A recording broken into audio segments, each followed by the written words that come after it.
Hello everyone, I am Suraj and here is the question of the day. So the question for today is the house robber 4. As any house robber problem, in this question also the robber cannot rob the two adjacent houses. So in this question we are given a word called capability and which represents the maximum amount of money he steals from one house of all the houses he robbed. We will see the question. And next there is also an integer k which represents the minimum number of houses the robber will steal from. At last, we need to return the minimum capability. So first of all, let's understand the problem. So let's take this example. So in this example, k equals to 2 means at least the robber need to steal two houses and it cannot be adjacent houses. So our first possibility is it is robbing the house with no, it is robbing the house number 2. Next, it can rob the house number 5 and that's all. So in this case, when he robbed the house number 2 and the house number 5, so what will be the capability of this case? The capability of this case will be whatever is the maximum between 5 and 3. So that is 5.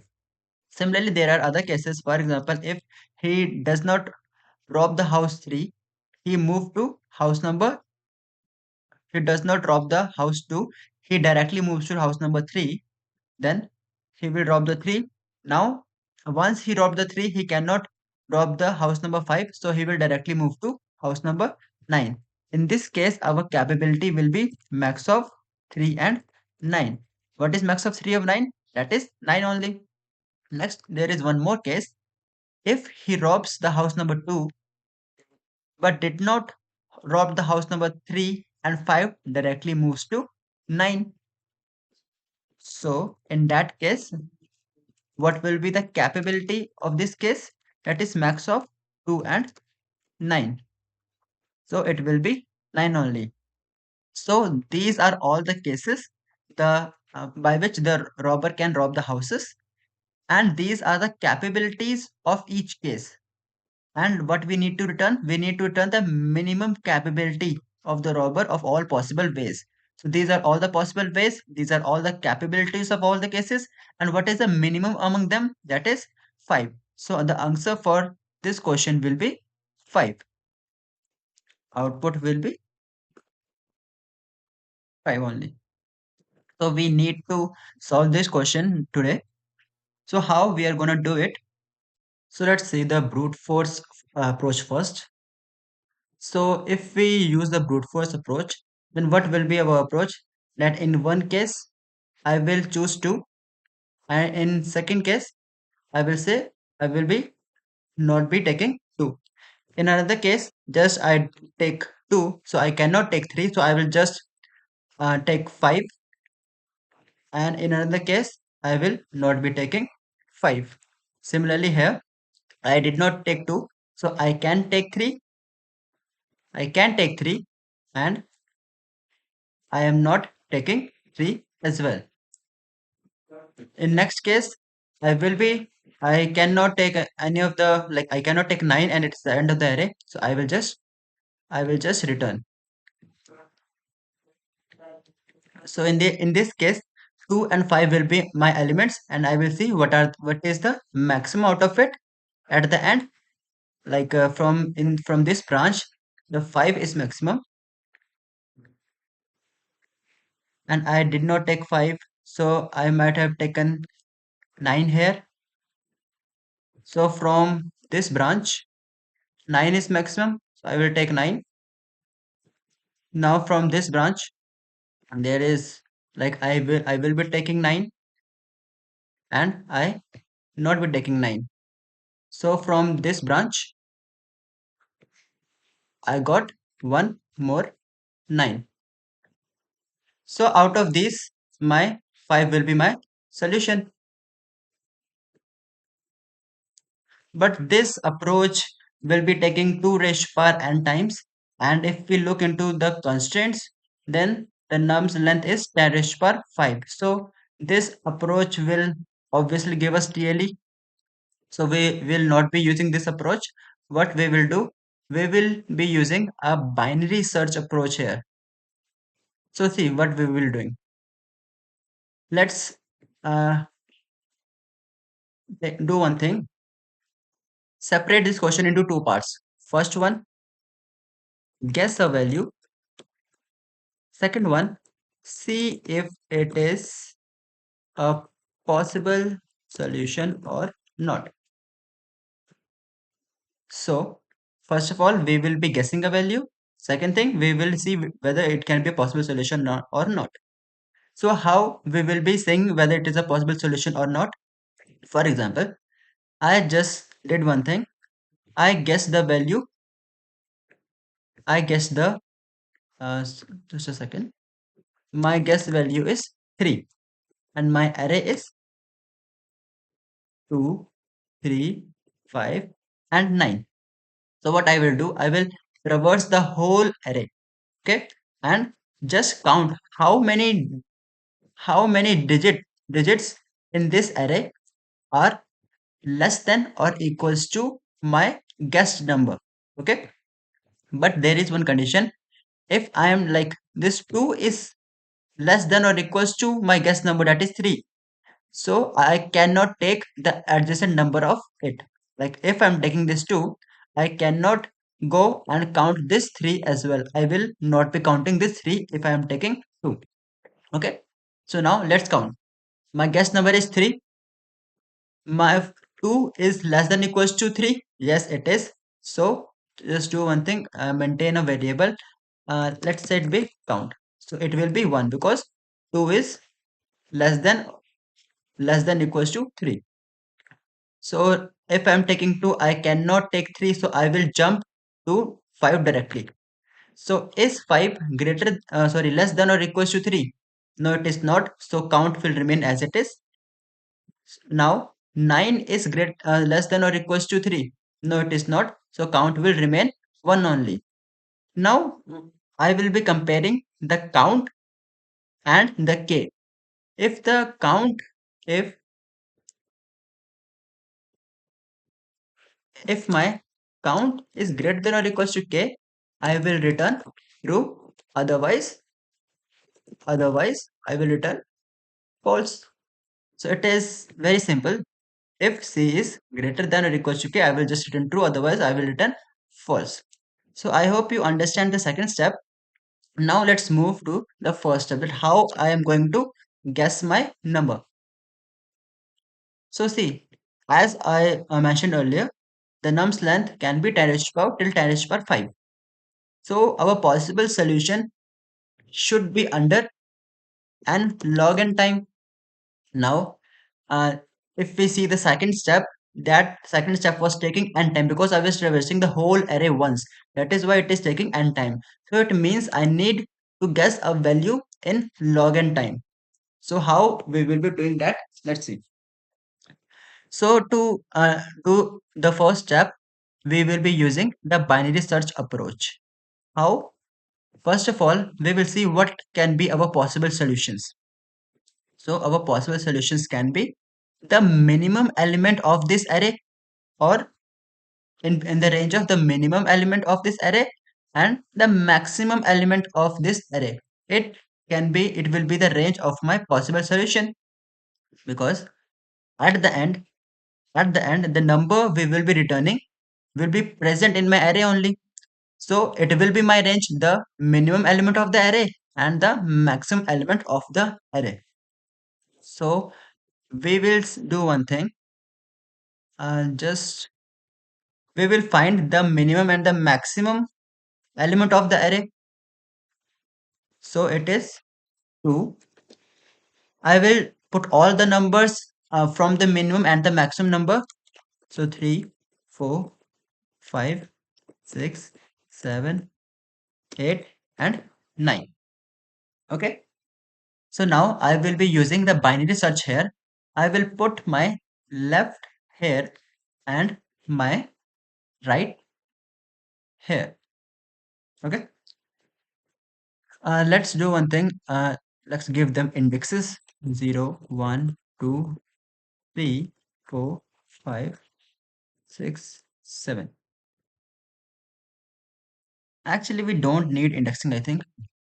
So what we will do, we will just, as you know, in binary search, what we do, we took a left, we took a right, we find our minimum, that is left plus right divided by 2,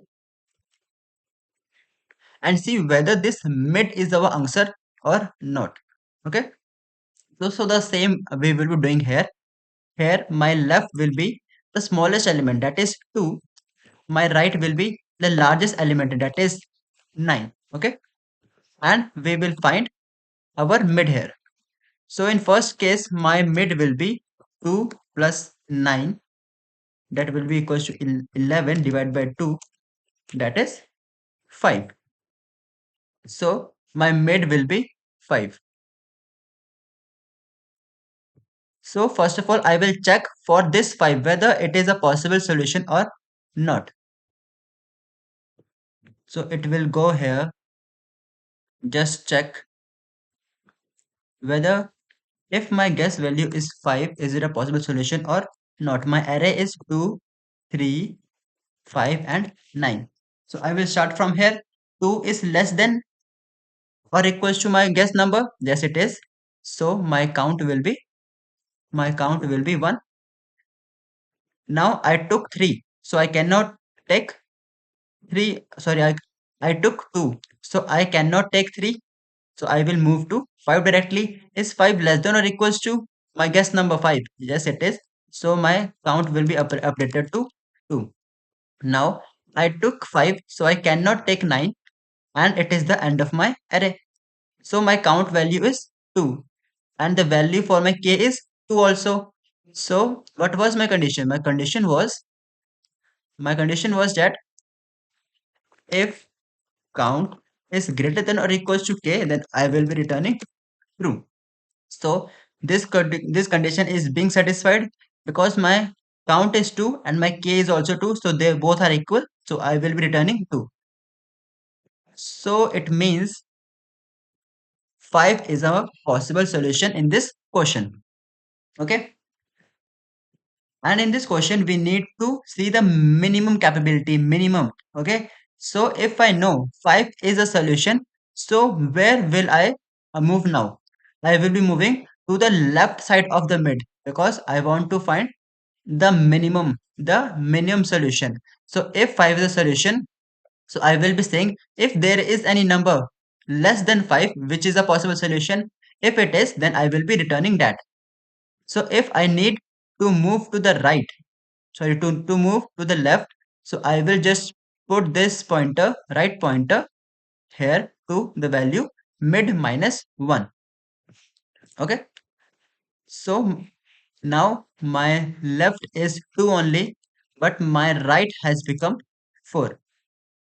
So by this formula, my new mid will be 2 plus 4, that is 6, divided by 3, that is 3 only.